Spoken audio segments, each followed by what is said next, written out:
He is now from absolutely nowhere, Reese Colley. Reese requires 64. That was one of the areas he wasn't very happy with himself. Reese Colley can get back in this match. He's going to need a dart at tops. 24. Chris when you're missing doubles, these sort of combination shots are normally the ones you start polishing up.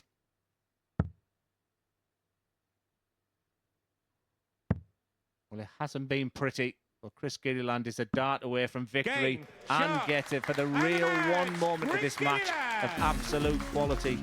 He won Group A in the end because he has that demonstration of real high scoring and when he gets his finishing going as well, but not the start that Reese Colley wanted. And again, the averages were around about that 80 mark throughout. The one real bit of class was saved right till the end. Chris Gilliland is up and running. And next up, it's Group 2. It's Joe Merin versus Harry Gregory. Joe car 63. A big moment in this match. Like it's a big defeat here for Harry would be tough to come back from. It's one dart at tops. And there's the composure. And this time, there's the execution. Merin leads 3-0. Will he be back? Joe Merin 1-2-1. He needs treble 17. 57. Car 32.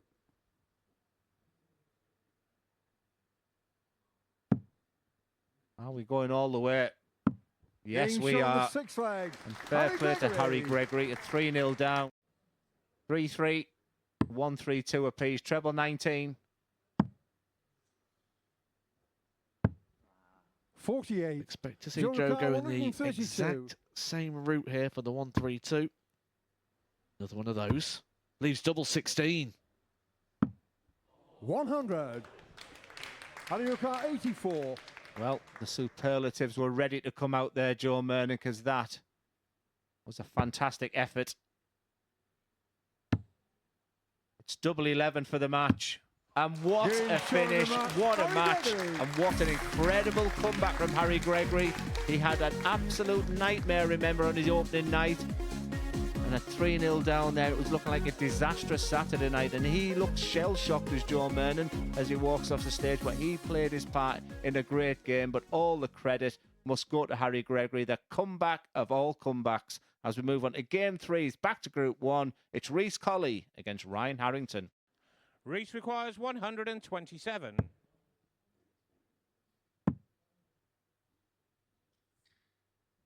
Bullseye.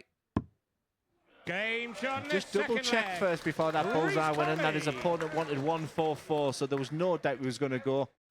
And all them thoughts, all them negatives that was maybe in his mind regarding his old darts, they're coming back to haunt him right now. 180. The 180 cards get lofted into the air for the second time. 139. Reese Colley to confirm 65. His place.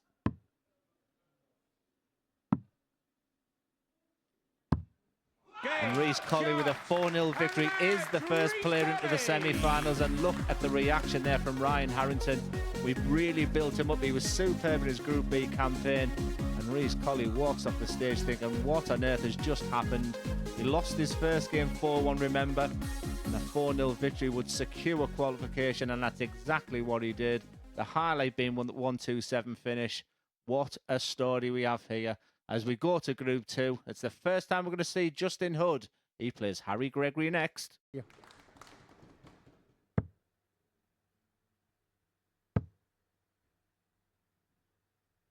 Right on cue, another moment of brilliance there from Justin Hood to leave himself on tops.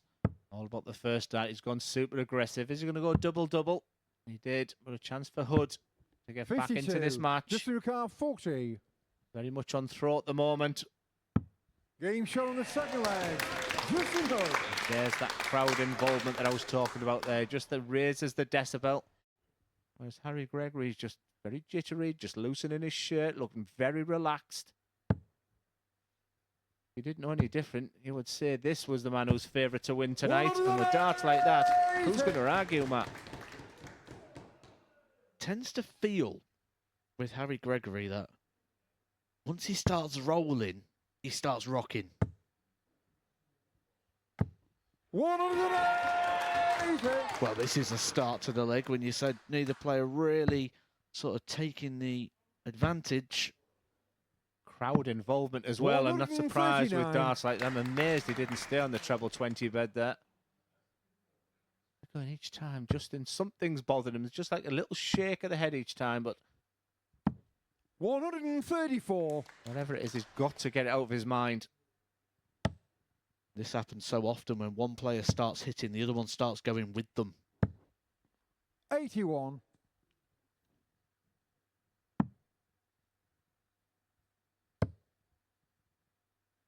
Warming up nicely. 139. And you count 101.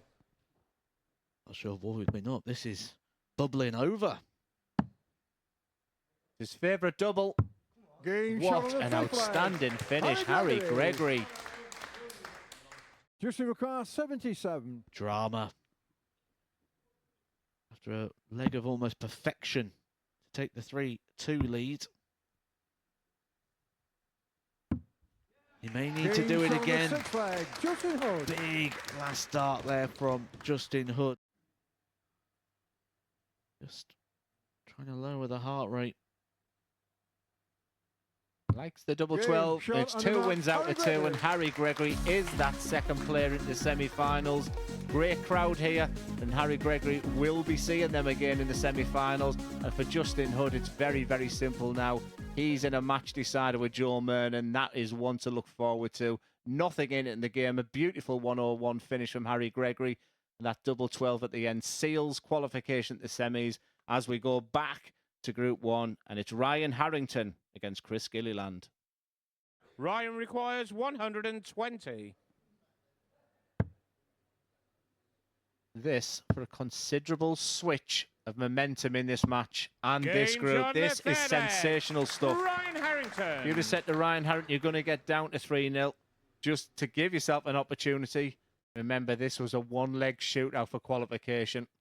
It's the battle of tops. If this goes, Gilliland is through and Harrington is out. The perfect marker.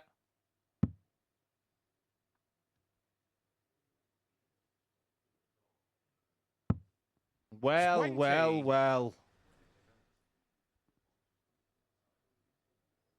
The crowd is stunned, and I'm telling you, if truth be told, the comms box is stunned as well. Ryan Harrington is 40 points away from qualification.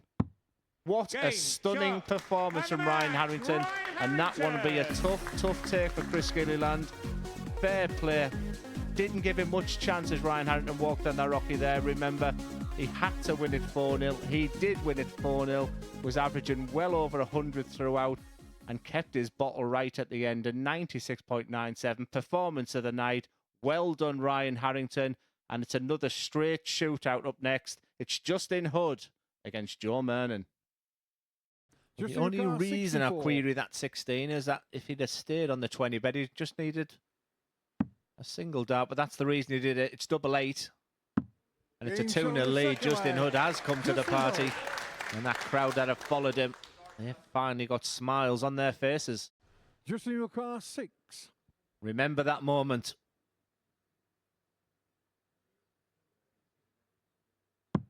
Game shot on the 5th leg. Big exchange. Big darts. You can just see he's thinking, shall I go bullseye? Shall I go treble 18? He's gone the traditional route. It's double 16 for the match. 62. Joe requires 82.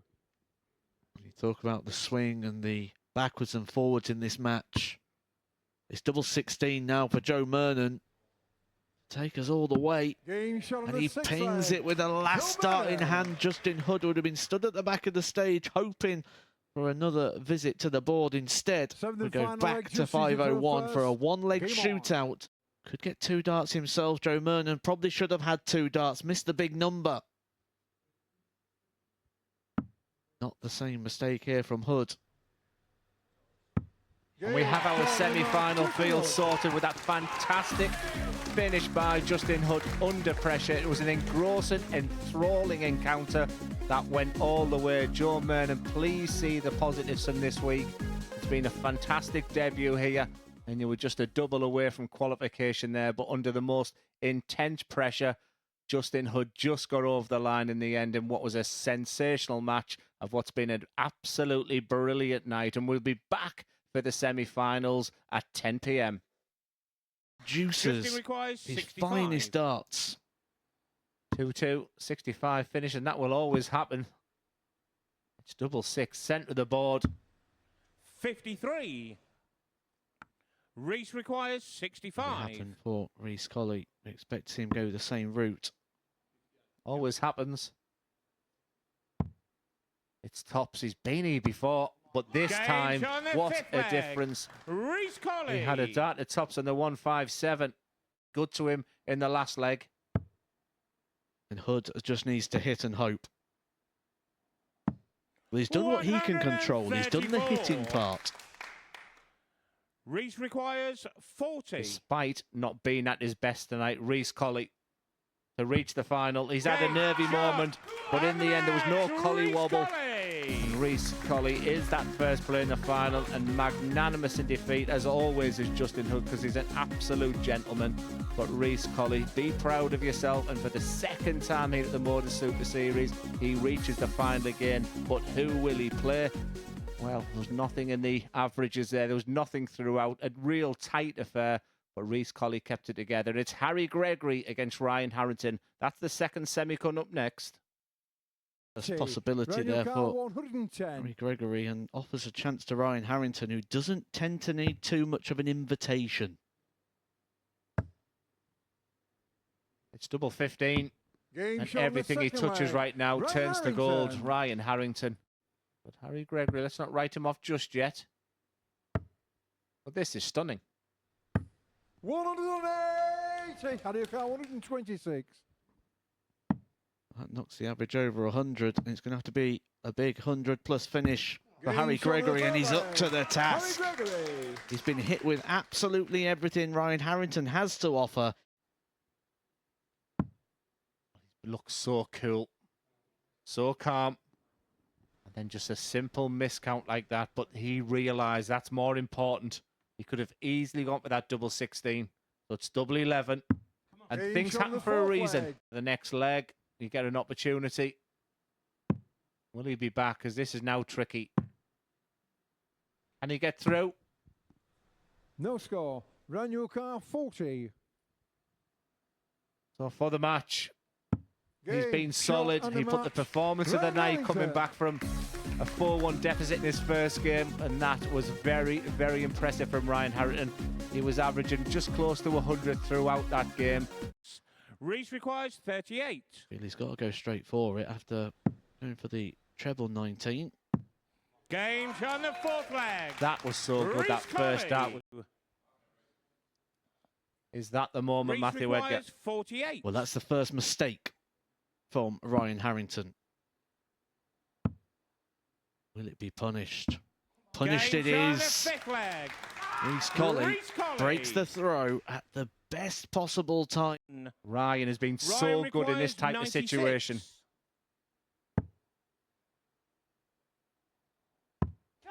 An 11 darter for Harrington, with his opponent sat on tops, looking to wrap it up and win the title. He'd expect a 140, gets a 140. 140. Game of the night, Matt. Save the best for last, as 45. they say. But now, once again, Reese Colley has become favourite.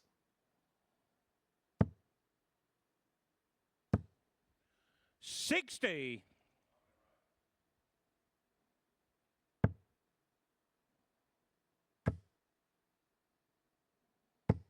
100. These are the types of hours and hours of practice. Round about 251, you're thinking, can I do it in 6 darts?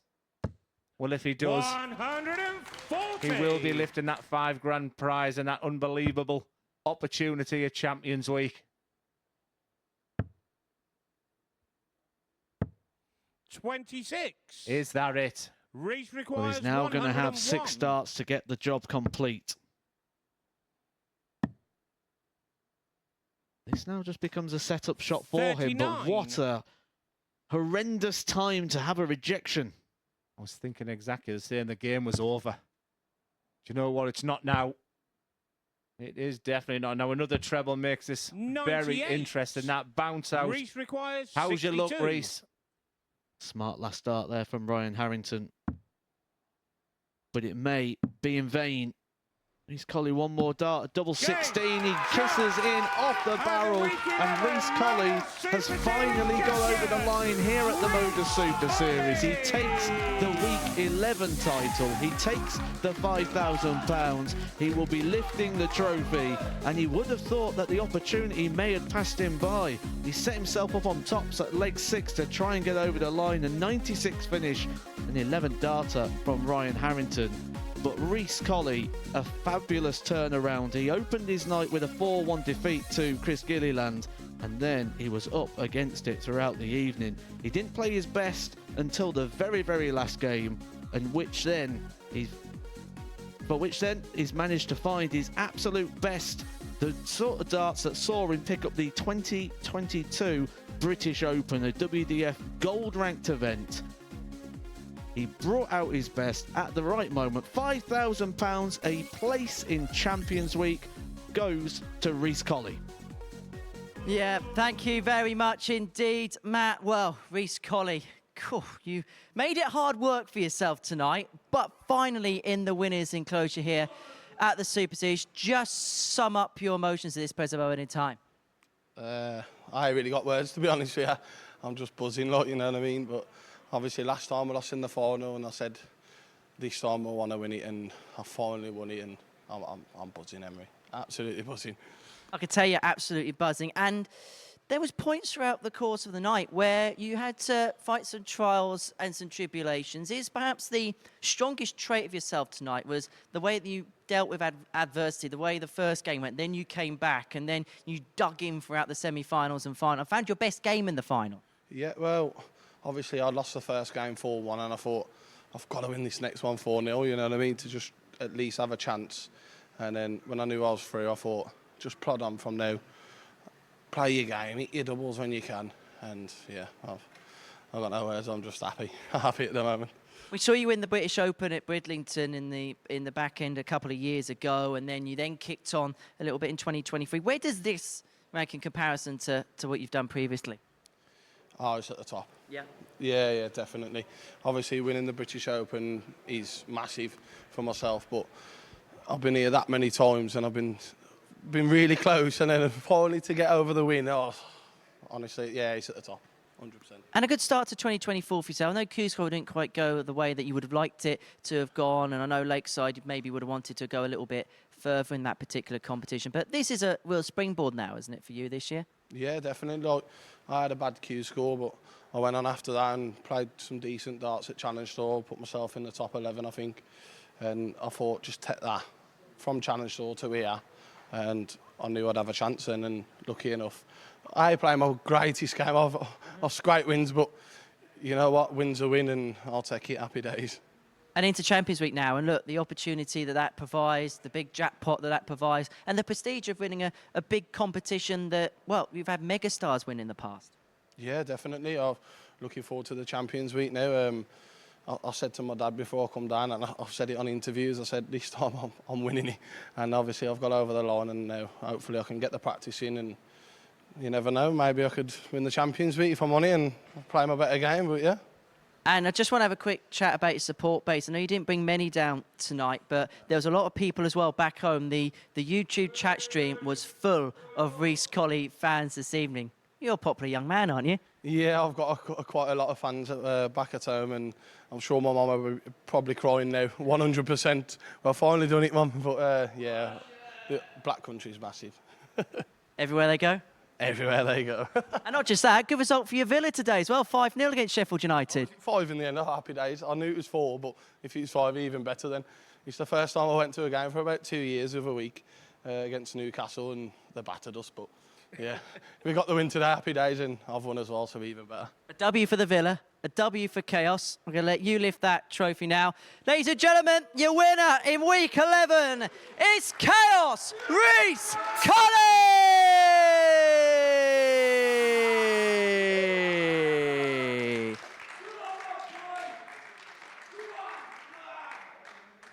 Well, let's bring Glenn Dowen on stage to get his reflections. Reese, many congratulations. We'll see you at Champions Week in a couple of weeks' time. Glenn, we'll get you some thoughts and assessments from you as he goes and congratulates Reese first and foremost. And look, you spoke up Reese Colley's chances before the final, and hey, does his tips, gets it right for once. Yeah, I mean, genuinely, it was a real 50-50 game, that one, but just to see players, the big smile on the face, that's what the Motor Super Series offers now.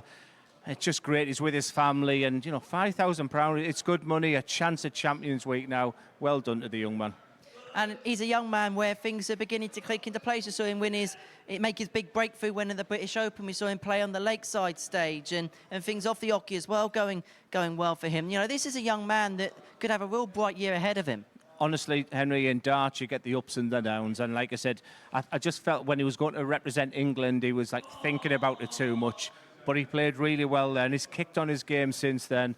The world's his oyster. This is the foundation for him. He's got, and now he becomes into Champions Week, and he becomes a big player. He's that type of player as well, where when he gets that rhythm right, he's tough to beat. And you look at that final, but even in that last leg where Ryan Harrington had the opportunity, he was applying the pressure on Reis, and look, it could have gone south for him. I didn't think it'd be the reason why Ryan lost it, but I've just heard him as he walked off the stage there. He said, I was just too nervous in the last leg, and yeah, fair play to Ryan. I think he'll be, when he looks back on it, he'll be really chuffed to pieces where his game is at. And when you consider the fact as well that brand new equipment, he only changed on Wednesday night ahead of the first day of Group B. If he keeps working with that setup, those mechanics, I mean, the numbers are there that he could have a really successful year. Well, we're up close and personal in the comms box as well, and the darts seem to be flying really well. Sometimes you can change darts, thinking that's the answer. I think that the answer's usually within. I think he's got that belief back again, and hopefully Ryan will be back. He was a player as well that when he was talking, and you could get the sense when you stood next to him, interviewing him, that there's players that you look at and you hear from, and you think they're just saying things, but there's a genuine belief, and it's being backed up as well. I think he speaks very, very well, actually. I mean, a lot of the players, you put a mic in front of the face and they get nervous. I think Ryan's very comfortable, very honest, very professional as well. And like I say, he's delivered this week, and he'd be disappointed right now. But I think in the cold light of the day, when he sees it tomorrow, he'll be chuffed to pieces.